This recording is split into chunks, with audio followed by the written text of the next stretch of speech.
immediate attention.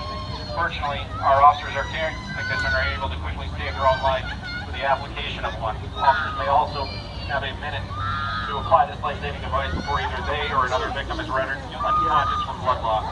Recently, one of our officers was able to save the life of a citizen with the use of a tourniquet after cutting his arm on broken glass. The citizen was able to slow the bleeding with a major tourniquet. The use of a commercial tourniquet is actually what saved his life. Normally, the application of a tourniquet would happen immediately after the officer was able to get away from the active threat, but for the purpose of this scenario, the officer has gotten out of the building and will apply it in a casualty area. As part of the casualty area, doctors attached to the MD1 program with Mercy Health would also respond and add another layer of on-scene care. This area has now become a mobile emergency room.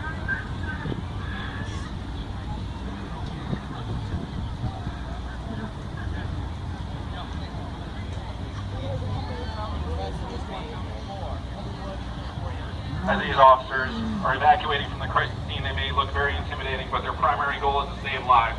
Once the threat has been neutralized, they transition into a medical provider role. Much of the equipment that you see hanging from their vests are actually medical equipment. Working with tactical trained paramedics and physicians, they have developed kits for the officers to provide the most immediate medical treatment possible in a high-threat environment.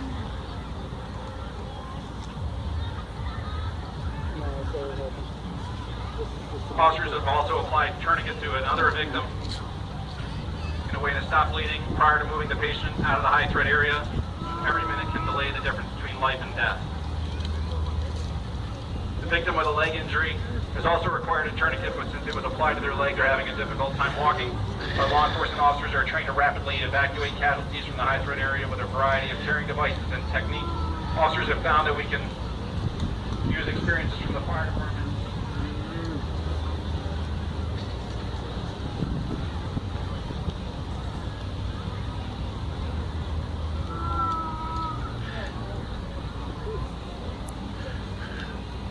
Officers are out of the high threat area, they can further assess treatment and provide rapid transport to the nearest trauma.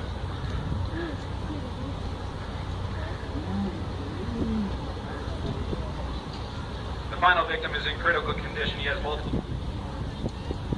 Keep him alive.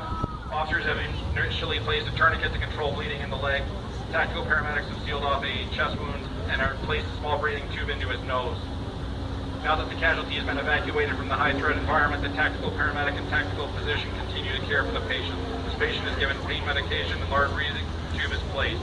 At the same time, the paramedic continues to work on bleeding in the abdomen, and a law enforcement officer has been able to provide cover and jump in and place a second tourniquet at the request of the physician because of continued bleeding.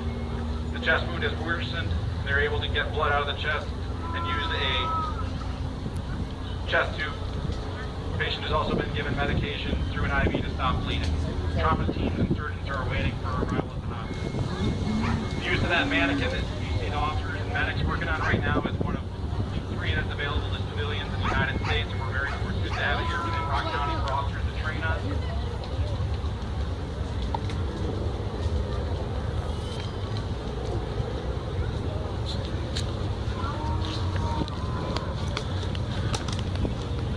You can actually hear the mannequin is responding to what the medics and the officers are doing to him. You can actually tell them that he's having a hard time breathing. And as they work on him, he will continue to improve until they can finally get everything stopped and get him to medical treatment.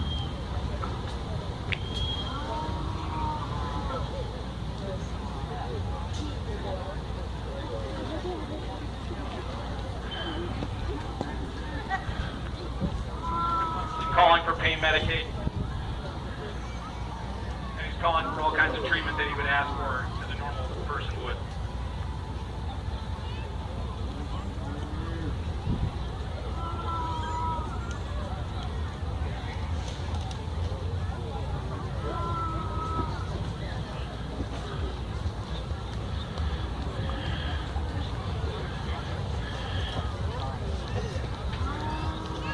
At this time, we're going to end our scenario. This is just a demonstration. We thank everybody for coming out. On behalf of Rock County Sheriff's Office, Floyd Police Department, Floyd Fire Department, Mercy Health, and MD1, we'd like to thank you for watching and responding to an event we hope never happens. Your emergency workers within the county, prepare for the worst and hope for the best. Demonstration shows how officers have evolved their tactics in the last 2 decades and the new demands placed on them.